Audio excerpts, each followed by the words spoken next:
Menteri Energi dan Sumber Daya Mineral atau ESDM, Bahlil Lahadalia, mengungkapkan bahwa penyesuaian harga bahan bakar minyak atau BBM non-subsidi masih dalam perhitungan.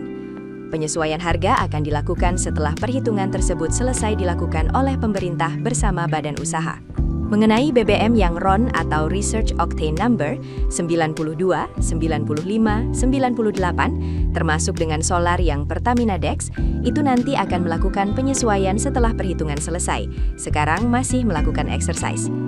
Salah satu komponen yang menjadi pertimbangan dalam perhitungan tersebut adalah rata-rata harga minyak mentah Indonesia atau Indonesian Crude Price (ICP).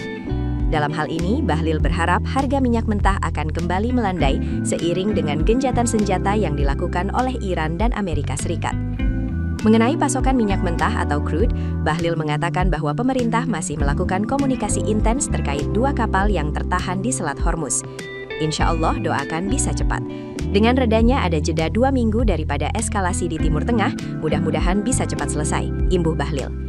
Dia pun memastikan bahwa hal tersebut tidak mengganggu pasokan BBM secara umum, sebab Indonesia tidak mengimpor BBM jadi dari Timur Tengah. Impor hanya dilakukan untuk crude dengan porsi sekitar 20% sampai 25%. Bahlil bilang Indonesia telah melakukan diversifikasi sumber impor crude, sehingga tidak mengalami ketergantungan dari pasokan Timur Tengah. Dari sisi produk BBM, Bahlil menyatakan bahwa Indonesia sudah tidak lagi tergantung pada solar impor. Namun untuk BBM jenis bensin, Indonesia masih memerlukan importasi dari sejumlah negara sekitar 20 juta sampai 22 juta kiloliter untuk bensin.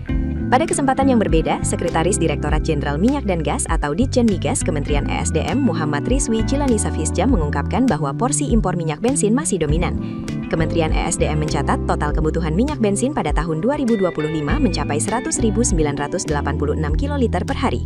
Sementara hingga Februari 2026, total kebutuhan minyak bensin tercatat sebesar 99.661 kiloliter per hari.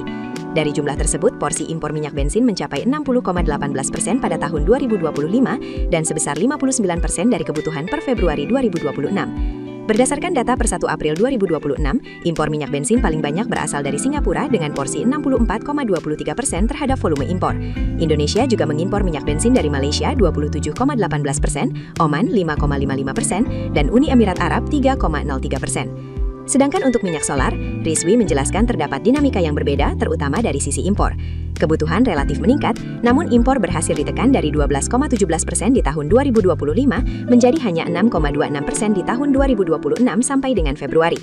Adapun total kebutuhan minyak solar pada tahun 2025 mencapai 110.932 kiloliter per hari. Sedangkan hingga Februari 2026, kebutuhan minyak solar naik menjadi 111.356 kiloliter per hari. Berdasarkan data per 1 April 2026, Singapura dan Malaysia juga menjadi sumber utama impor minyak solar. Porsi impor minyak solar dari Singapura mencapai 58,56%, sementara impor dari Malaysia sebanyak 36,56%. Sumber impor minyak solar lainnya berasal dari Taiwan dengan porsi 4,88%. Di tengah situasi gejolak geopolitik di Timur Tengah, Kementerian ESDM pun telah menyiapkan langkah-langkah mitigasi pasokan energi. Selain mendorong pengaturan konsumsi secara wajar dan bijak, pemerintah memacu diversifikasi sumber impor BBM dan LPG. Pemerintah juga mendorong optimalisasi kilang-kilang di dalam negeri untuk produksi BBM dan LPG, serta telah menginstruksikan kepada seluruh kontraktor kontrak kerjasama atau KKKS agar mengutamakan pasokan ke dalam negeri daripada ekspor.